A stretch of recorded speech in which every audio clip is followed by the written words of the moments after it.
आज हम बात करेंगे स्मार्ट इन्वेस्टमेंट के बारे में। 4 इजी फाइनेंशियल प्लानिंग स्टेप्स के थ्रू जिससे आप इजीली अपना पैसा ग्रो कर सकते हैं।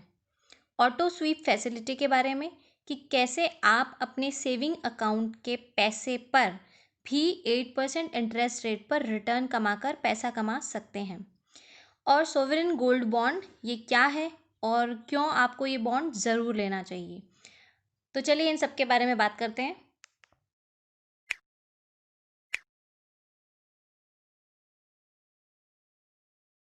आप यंग हैं और अभी अभी अर्निंग स्टार्ट की है, या अब ऐसी स्टेज में हैं कि आपको लगता है कि फाइनेंशियल प्लानिंग करनी चाहिए, लेकिन फाइनेंशियल प्लानिंग कॉम्प्लेक्स लगती है, समझ में नहीं आती कहाँ कितना इन्वेस्ट करना है, कितना सेव करें, या किसी फाइनेंशियल एक्सपर्ट्स को पैसा नहीं देना चाहते। हाँ, तो बहुत से लोग हैं जो फाइनेंशियल प्लानिंग या इन्वेस्टमेंट को सरदर्द समझते हैं और इससे बचने के लिए या तो अपना पैसा सेविंग अकाउंट में डाल देते हैं या कोई एफडी करवा देते हैं, और इस डायरेक्शन में सोचना ही बंद कर देते हैं कि थोड़े थोड़े पैसे हर महीने सही जगह इन्वेस्ट करके वो अपना बैंक बैलेंस कैसे बढ़ा सकते हैं। तो आज हम बात करेंगे 4 simple steps of financial planning. बस 4 स्टेप्स, हर महीने थोड़ा सा टाइम इन 4 स्टेप्स को देना है और आपका प्रेजेंट और फ्यूचर दोनों सिक्योर हो जाएंगे। तो चलिए स्टार्ट करते हैं। उससे पहले ये समझते हैं कि फाइनेंशियल प्लानिंग आखिर ज़रूरी क्यों है। अगर आपकी जॉब नहीं रहती है या बिजनेस में लॉस होता है और मंथली इनकम आना बंद हो जाती है, या कभी फ्यूचर में आपका कोई बिजनेस करने का मूड हो जाता है और उसके लिए एक फंड आपको चाहिए, और कभी आपके या आपकी फैमिली के हेल्थ इश्यूज या क्रिटिकल इलनेस के लिए बहुत पैसे की ज़रूरत हो, या रिटायरमेंट के बाद आपका घर कैसे चलेगा, या आपके जाने के बाद आपकी फैमिली का खर्च कौन उठाएगा।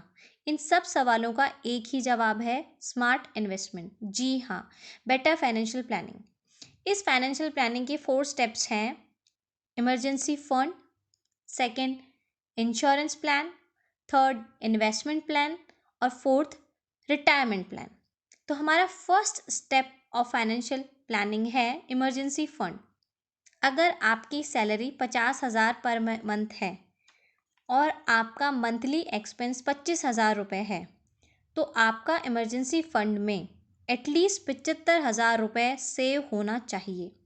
मतलब 3 महीने का एक्सपेंस जितनी आपकी सेविंग्स इमरजेंसी फंड में होनी ही चाहिए। मतलब सेविंग अकाउंट्स में सेव होनी चाहिए ताकि 3 महीने तक आपका घर चल सके और आपके पास इनफ टाइम हो नया इनकम सोर्स ढूंढने का। जैसा कि आपको पता है, सेविंग अकाउंट्स में इंटरेस्ट रेट होती है अराउंड 3 से 4%। तो इस केस में अगर हम पैसा सेविंग अकाउंट में रखेंगे तो इतना बेनिफिट नहीं उठा पाएंगे, क्योंकि एफडीज़ में रिटर्न रेट 7 to 8% तक है। लेकिन हम एफडीज़ भी नहीं करवा सकते क्योंकि वो एक फ़िक्स ड्यूरेशन के लिए हमें करवानी होती है, और हमें अगर इमरजेंसी में पैसा चाहिए तो वो इतना फ्री होना चाहिए कि हम कभी भी उसे निकलवा सकें। Then what? Then use auto sweep facility. Generally banks इस फैसिलिटी को ज़्यादा पब्लिसाइज नहीं करती हैं, इसीलिए शायद बहुत से लोगों को आज तक इसके बारे में पता भी नहीं है, क्योंकि उनको कस्टमर्स को ज़्यादा रिटर्न्स देना पड़ता है। तो ऐसे में आप इस फैसिलिटी को यूज़ करके अपने सेविंग अकाउंट में पड़े पैसे पर भी फिक्स डिपॉजिट जितना इंटरेस्ट ले सकते हैं। ऑटो स्वीप फैसिलिटी में एक फिक्स्ड अमाउंट के बाद जितना भी पैसा आपके सेविंग अकाउंट में पड़ा है वो ऑटोमेटिकली एफडी में कन्वर्ट हो जाएगा, और उस पर रिटर्न भी आपको एफडी जितना ही मिलेगा। हर बैंक की मिनिमम अमाउंट लिमिट अलग अलग होती है। जैसे हम एक्सिस बैंक की बात करें तो 25,000 रुपये से ज़्यादा अगर आपके एक्सिस बैंक अकाउंट के सेविंग अकाउंट में पैसा है तो वो फिक्स डिपॉजिट में कन्वर्ट हो जाएगा ऑटोमेटिकली, अगर आपने ऑटो स्विफ्ट फैसिलिटी ले रखी है तो। और सबसे अच्छी बात यह है कि आप इस एफडी के पैसे को भी कभी भी निकाल सकते हैं और यूज़ कर सकते हैं। इसमें कोई पेनल्टी बैंक आपसे नहीं लेगी। तो ऑटो स्वीप एक बेस्ट वे है जिससे आप अपने सेविंग अकाउंट्स में पड़े पैसे पर भी एफडी जितना 7 to 8% इंटरेस्ट रेट तक का रिटर्न उठा सकते हैं। सेकंड हमारा फाइनेंशियल प्लानिंग का स्टेप है इंश्योरेंस प्लान। एक्सपर्ट्स का मानना है इमरजेंसी फंड रखने के बाद सबसे पहले आपको इंश्योरेंस प्लान लेना हो चाहिए। काफ़ी लोग इसको वेस्टेज ऑफ मनी समझते हैं, लेकिन समझदारी इसी में है कि आप एक लाइफ इंश्योरेंस और एक हेल्थ इंश्योरेंस लें और एन अनएक्सपेक्टेड खर्चों से हमेशा के लिए छुटकारा पाएँ।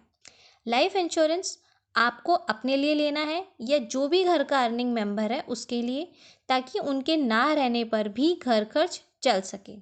सेकेंडली, मेडिकल इंश्योरेंस ज़रूर लेना है, वो भी घर के हर मेंबर के लिए, हर डिपेंडेंट के लिए, जैसे पेरेंट्स, स्पाउस, बच्चे, सबके लिए, ताकि मेडिकल एक्सपेंसेस से बचा जा सके। और अगर आप नोटिस करें तो लाइफ इंश्योरेंस और मेडिकल इंश्योरेंस दोनों का मिला के भी साल भर का प्रीमियम 10 से 12 हज़ार रुपये से ज़्यादा का नहीं आता है। मतलब ये इतना एक्सपेंसिव नहीं है। मतलब हर महीने का 1,000 रुपये में आप लाखों रुपए मेडिकल खर्चों से बच सकते हैं। तो ये 2 स्टेप्स जो सबसे इम्पॉर्टेंट है फाइनेंशियल प्लानिंग के होने के बाद होने के बाद ही हम थर्ड स्टेप ले सकते हैं, बिकॉज ये दोनों first steps are on priority list. Third हमारा स्टेप है इन्वेस्टमेंट प्लान। अब आप इन्वेस्टमेंट कहाँ कहाँ कर सकते हैं? आप इन्वेस्टमेंट इक्विटी में कर सकते हैं, मतलब stock market, mutual fund, ETF या गोल्ड में इन्वेस्टमेंट कर सकते हैं या रियल एस्टेट में इन्वेस्टमेंट कर सकते हैं। एक्सपर्ट्स का मानना है कि अगर रियल एस्टेट में इन्वेस्ट करके आप अपना घर ले सकते हैं और होम लोन के थ्रू काफ़ी टैक्स बेनिफिट्स उठा सकते हैं, लेकिन इसके अलावा रियल एस्टेट में इन्वेस्टमेंट करना इतना प्रॉफिटेबल ऑप्शन नहीं है। इससे better you should invest in gold. और गोल्ड में भी फिजिकल गोल्ड की मैं बात नहीं कर रही हूँ, वो इतना प्रॉफिटेबल नहीं है। इसमें मेकिंग चार्जेस लगते हैं, जब इसको पिघलाते हैं तो और भी इसमें डिडक्शंस होते हैं, तो गोल्ड की रियल वैल्यू भी हमको नहीं मिल पाती है। तो गोल्ड अगर इन्वेस्टमेंट के पर्पज़ से लेना है तो sovereign gold bond best option है। इसमें गोल्ड जितना प्राइस का रिटर्न तो आपको मिलेगा ही, जितना गोल्ड में अप्रिसिएशन होगा उतना पैसा तो आपको मिलेगा ही, पर 2.5% एनुअल फिक्स्ड रिटर्न भी आपको मिलेगा। तो सॉवरेन गोल्ड में आपको इन्वेस्ट ज़रूर करना चाहिए। इसमें 100% अच्छे रिटर्न्स हैं एंड ये रिस्क फ्री भी है। इन्वेस्टमेंट प्लान में थर्ड ऑप्शन है इक्विटी, जहां आप इन्वेस्ट कर सकते हैं स्टॉक मार्केट में, म्यूचुअल फंड में या ETF में। अगर आप 25 से 35 साल के बीच हैं तो आपको इक्विटी में इन्वेस्ट ज़रूर करना चाहिए। इसमें हाई रिटर्न्स हैं और इस एज में आप इतनी रिस्क ले भी सकते हैं कि आप ज़्यादा परसेंटेज इक्विटी में इन्वेस्ट करें। कौन से स्टॉक या फंड्स आपको लेने चाहिए, ये आप किसी अच्छे फाइनेंशियल एडवाइज़र से डिस्कस कर सकते हैं। और आपको अगर स्टॉक मार्केट की नॉलेज है और आप कॉन्फिडेंट हैं तो आप खुद भी डिसाइड कर सकते हैं कि कहाँ कितना इन्वेस्ट करना है इक्विटी में। ये हमारा third step of financial planning, investment plan, जहाँ तीनों ऑप्शन में गोल्ड, इक्विटी और रियल एस्टेट में आपको at least 20% of your salary allocate करनी ही चाहिए। ये एक बेस्ट ऑप्शन है आप अपने ही पैसे से पैसा कमाने का, और कंपाउंडिंग के थ्रू आप लॉन्ग टर्म में 100% एक अच्छा अमाउंट एक्सपेक्ट कर सकते हैं। फोर्थ हमारा स्टेप है रिटायरमेंट प्लान, जो आपके फ्यूचर को सिक्योर करेगा। इसमें बेस्ट ऑप्शन है NPS, नेशनल पेंशन स्कीम। इसमें हर महीने आपको इन्वेस्ट करना ही चाहिए। इसमें भी अलग अलग प्लान्स अवेलेबल हैं। NPS का एक डिटेल्ड वीडियो मैंने बनाया हुआ है, लिंक आप डिस्क्रिप्शन बॉक्स में देख सकते हैं। तो ये था हमारा 4 सिंपल स्टेप्स का फाइनेंशियल प्लान। इसमें आपने सेविंग अकाउंट्स में इमरजेंसी फंड्स रख लिए, life insurance and health insurance ले लिया, कुछ पैसा इक्विटी में, गोल्ड में इन्वेस्ट किया और कुछ पैसा NPS में डाल दिया। बिल्कुल सिंपल तरीके से आपने अपना प्रेजेंट और फ्यूचर सिक्योर कर लिया। तो ये था हमारा आज का वीडियो, फाइनेंशियल प्लानिंग की 4 सिंपल स्टेप्स। अगर आपको ये वीडियो पसंद आया हो तो प्लीज़ लाइक ज़रूर कर देना, और अभी तक सब्सक्राइब नहीं किया है तो सब्सक्राइब ज़रूर कर दें और बेल बटन दबाना ना भूलें फॉर लेटेस्ट नोटिफिकेशन। तो चलिए मिलते हैं अगले ऐसे ही इन्फॉर्मेटिव वीडियो के साथ। Till then bye bye.